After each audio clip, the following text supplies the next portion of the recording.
আমার ভাই আব্দুল্লাহ আজকে জীবন দিয়েছে। এই যতদিন না পর্যন্ত এই ফ্যাসিস্টের উৎখাত হচ্ছে, ততদিন পর্যন্ত এই যে আব্দুল্লাহ আজকে যে গাজী হিসাবে রয়েছে, আমরা ততদিন পর্যন্ত আমাদের এই যুদ্ধ চালিয়ে যাব। আমরা এই সরকারকে বলতে চাই, জালিমের প্রতি উদারতা আমাদের মজলুমের প্রতি অত্যাচারের শামিল। আপনারা জালিমের প্রতি উদারতা দেখাচ্ছেন, এই শহীদদের সাথে আপনারা প্রহসন করছেন। আবু সাইদ থেকে আব্দুল্লাহ পর্যন্ত যারা শহীদ হয়েছে, আমরা দেখেছি বিদেশে বসে তাদের বিরুদ্ধে ষড়যন্ত্র চলছে।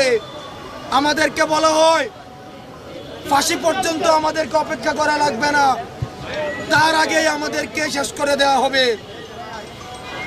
আমরা বলতে চাই, মৃত্যু থেকে জীবন থেকে মৃত্যু পর্যন্ত এই মধ্যবর্তী সময়টাই বিপ্লব।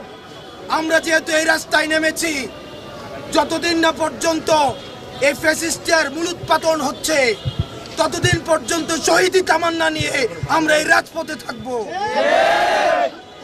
যারা শহীদ হয়েছে, সারা পৃথিবী তাদেরকে দিয়ে দিল, এই ক্ষতিপূরণ হবে না। কিন্তু আমরা বলতে চাই, আব্দুল্লাহর বাবা এখানে আছে, ভাই এখানে রয়েছে, সারা পৃথিবী দিলেও আপনাদেরকে হবে না। আমরা আব্দুল্লাহর এখানে রয়েছি, আমাদের জায়গা থেকে সর্বোচ্চ চেষ্টা করব। আপনাদের যে কোনো বিষয়ে আপনারা আমাদেরকে পাশে